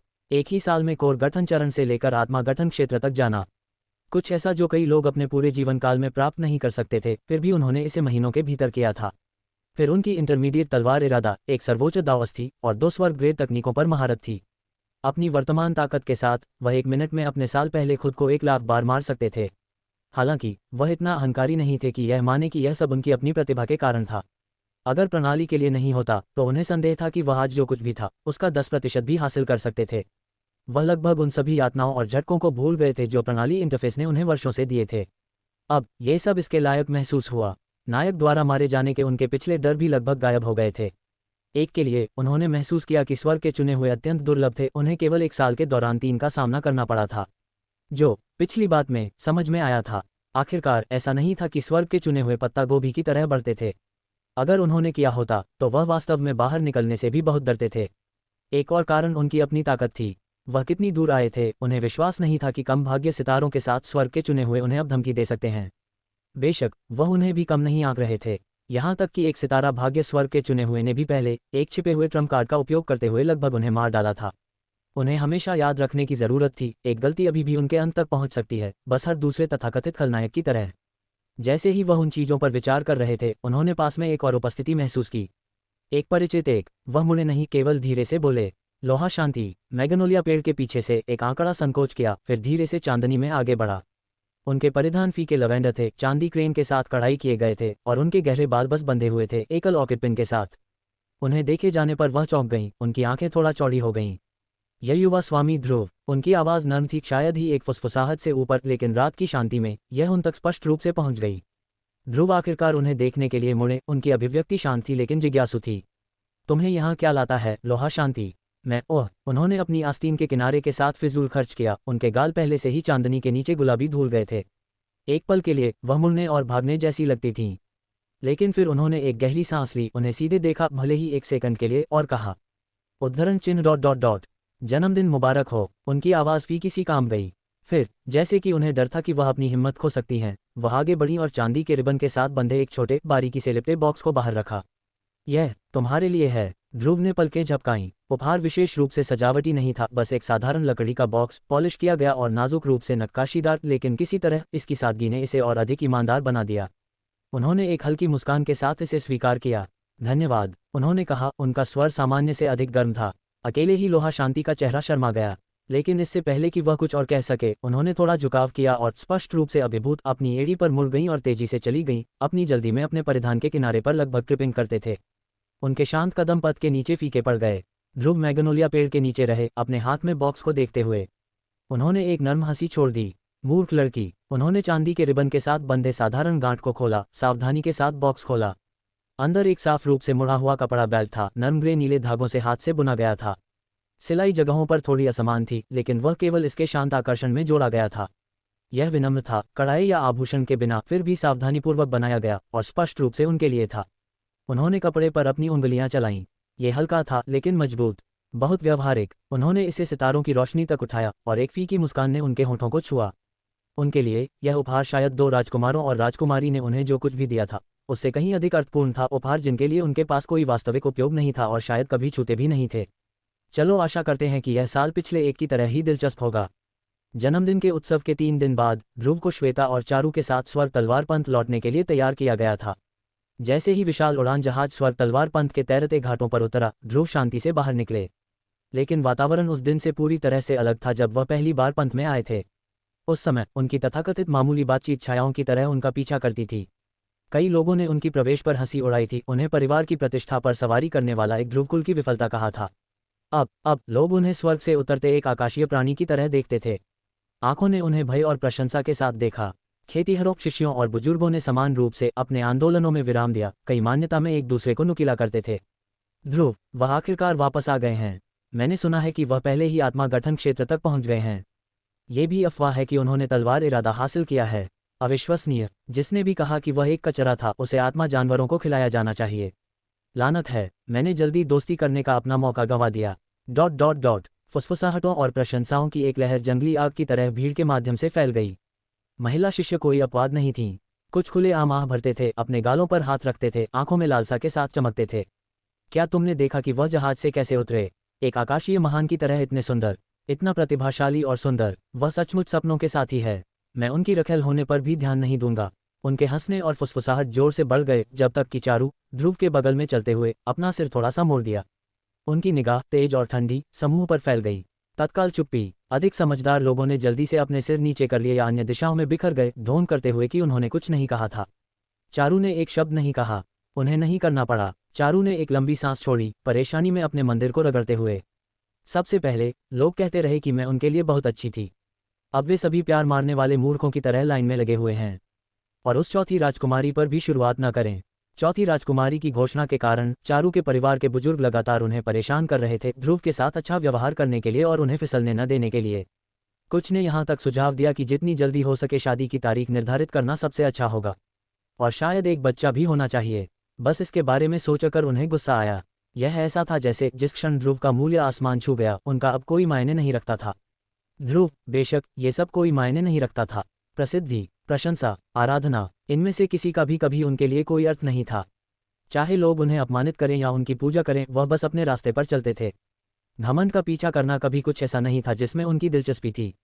उन्होंने थोड़ा सा श्वेता और चारू की ओर मुड़ा, उनकी अभिव्यक्ति शांत थी। मैं पहले अपने आंगन जाऊंगा। श्वेता ने सिर हिलाया। जाओ आराम करो, तुम्हारे पास थोड़ी देर के लिए पर्याप्त शोर था। चारू ने उन्हें दूर कर दिया। ध्रुव ने अपने आंगन में कदम रखा। नर्म हवा ने आसपास के बांस के पत्तों को हिलाया, लेकिन आंगन खुद स्थिर रहा, बेदाग, शांत और शांतिपूर्ण। जिस क्षण उनका पैर पॉलिश किए गए पत्थर के पद को छुआ, एक परिचित आवाज ने बुलाया, युवा स्वामी। चौंककर अर्णव जल्दी से खड़ा हो गया जहां वह भीतरी द्वार के पास झाड़ू लगा रहा था।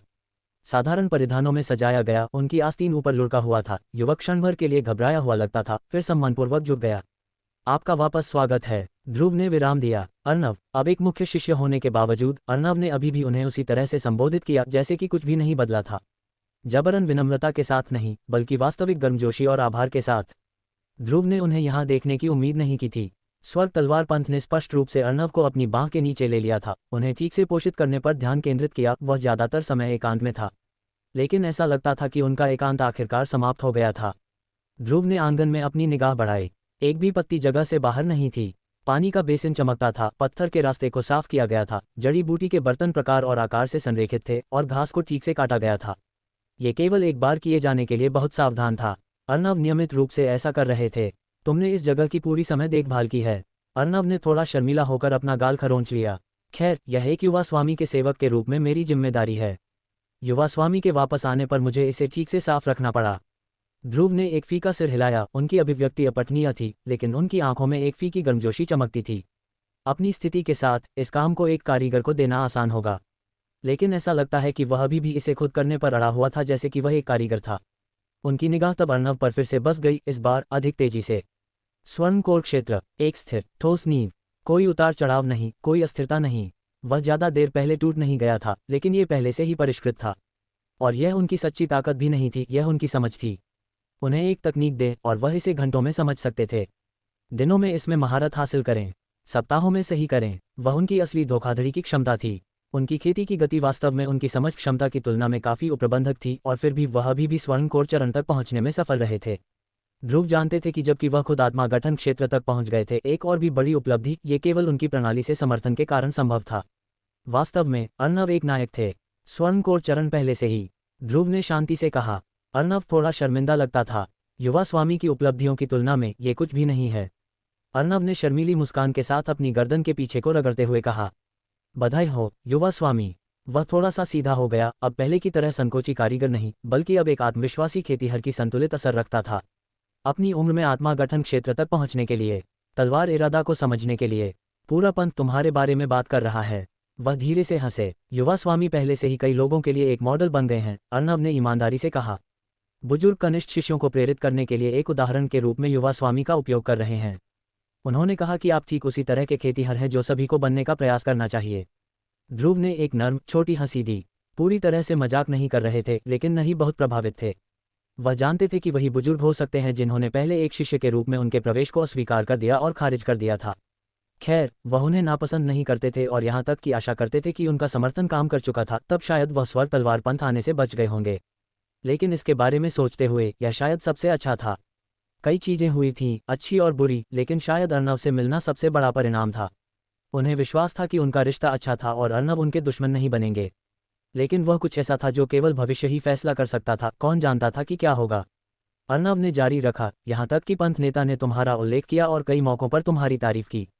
ध्रुव ने विचारपूर्वक सिर हिलाया। अर्णव के शब्दों का वजन धीरे से अपनी छाती में बस गया। ऐसा लगता है कि मैंने काफ़ी हलचल मचा दी है, उन्होंने एक फीकी मुस्कान के साथ कहा। लेकिन शीर्षक और प्रशंसा मुझे मजबूत नहीं बनाएंगे, केवल कड़ी मेहनत ही करेगी। अर्णव ने जवाब में मुस्कुराया, उनकी आंखों में प्रशंसा स्पष्ट थी। वास्तव में उनके युवा स्वामी कोई ऐसे व्यक्ति थे जो कभी किसी और को अपने जीवन या विकल्पों को निर्धारित नहीं करने देंगे। अर्णव का मानना था कि यही ठीक वजह थी कि उन्हें युवा स्वामी द्वारा चुना गया था।